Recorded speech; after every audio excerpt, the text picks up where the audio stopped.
Okay, so now that you've got your Adobe Illustrator file saved, you're ready to start familiarizing yourself with the basic tools. So I think the very first thing I'm going to do is we're going to get you to go and open up a couple of the most important and useful palettes in Adobe Illustrator.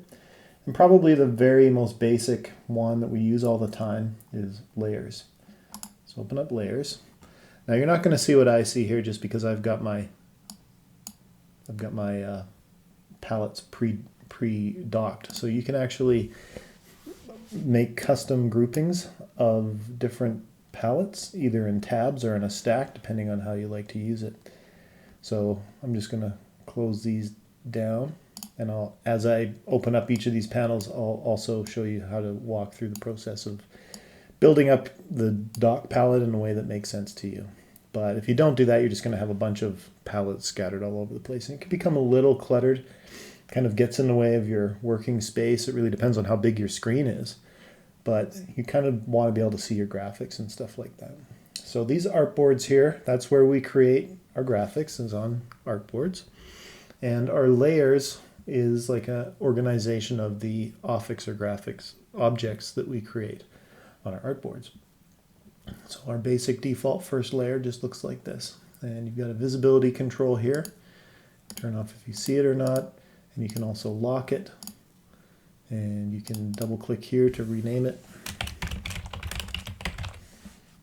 So this is your layers palette.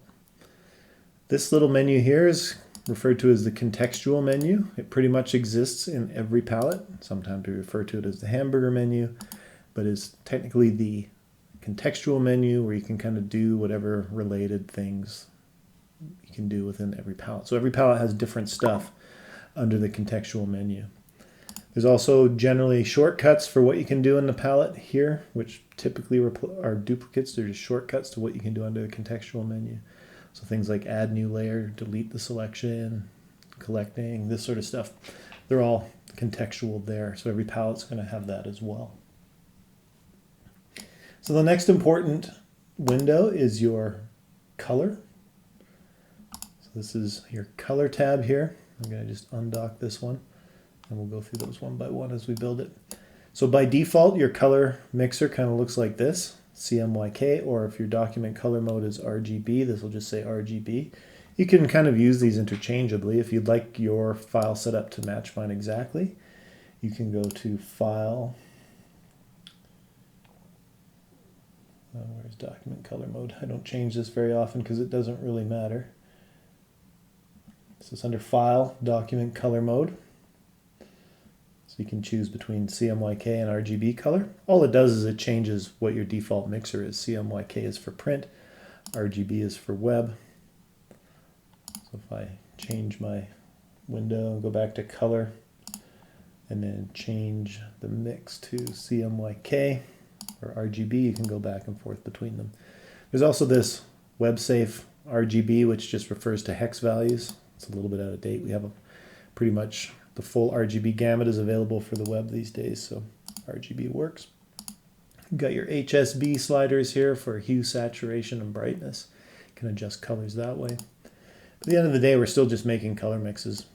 Whichever model we feel most comfortable with is the one we can use. They're all pretty interchangeable, but this gives you the most realistic or accurate representation of what you might expect to see in print when you're working in Adobe Illustrator on your computer screen. So the document color mode of CMYK is probably your best one to go to. So that's what we're going to work with here. So you can see that I can mix my colors this way, and that's pretty handy. But we'll get into working with colors in a little more detail in future videos. All I want you to do is be aware that these are the two most basic things, layers and colors. That's where we're going there. But the third most important here is swatches. So under the window menu, the swatches palette. We're going to open that up. So Adobe Illustrator is really built around this concept of using color swatches. And this is because we often are making multiple versions of our graphics. They might be logos or icons or all kinds of different things. Adobe Illustrator is really very flexible that way. But unfortunately, this default color palette isn't really built optimally for working with Adobe Illustrator. It kind of sets you off on the wrong foot right away because it doesn't really define colors correctly. So what I mean by defining them correctly is all about this color palette here and how we use swatches. So I'm going to just bring up an example here. I'm going to select that color, this red, and we're going to double click on to see the options. So we can see the mix. So right out of the gate, there's a couple of things Adobe Illustrator that does a little bit non-standard that isn't strictly correct that we need to not do when we're working in Illustrator. And the first is fractional percentages in CMYK. Those don't really exist. It's either 18 or 17. They're always rounded numbers. They're never fractions of a percent.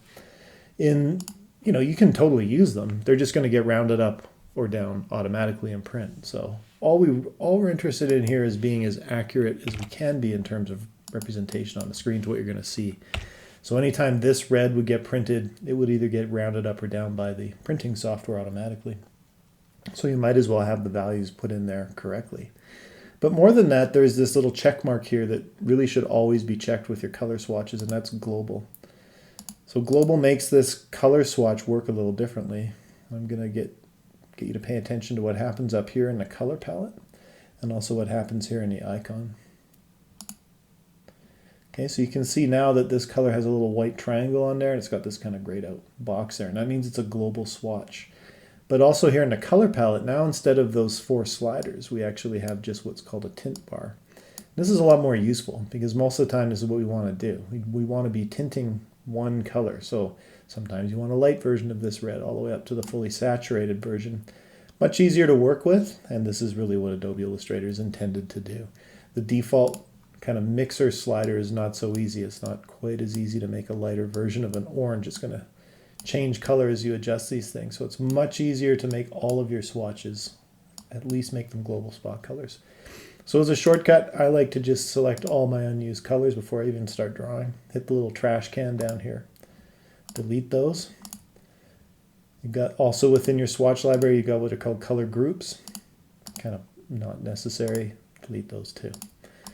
So now you're left with the default registration, which is a special ink that's used just for putting registration marks down for aligning graphics and silk screening, which we're not going to worry about right now. You got white and you got black. So black is kind of a special color and process because, black we use it, but it's also a name of an ink in CMYK process color. But if you double click on it and see what the default setup, it's kind of a funny mix and it kind of comes out a little bit gray. And this is again just to sort of give you a representation of what straight black actually looks like when you print it. But the weird thing is that they're mixing in a fair bit of CMYK, so it's not really going to tint that well. So if we hit global, I mean it will, but it's going to skew a little bit. But realistically, what we really want is just a straight black. We just want 100% of the black ink and 0 of all the rest. What they're mixing there by default is more referred to as a rich black.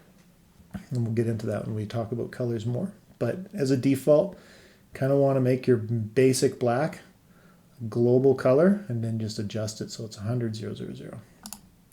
It's going to just look more black on your screen, but it's also going to print better down the road too. So from here we can then start making our own colors. I'm just going to make one color, and this is going to be part of your next exercise, is to go up and select the white.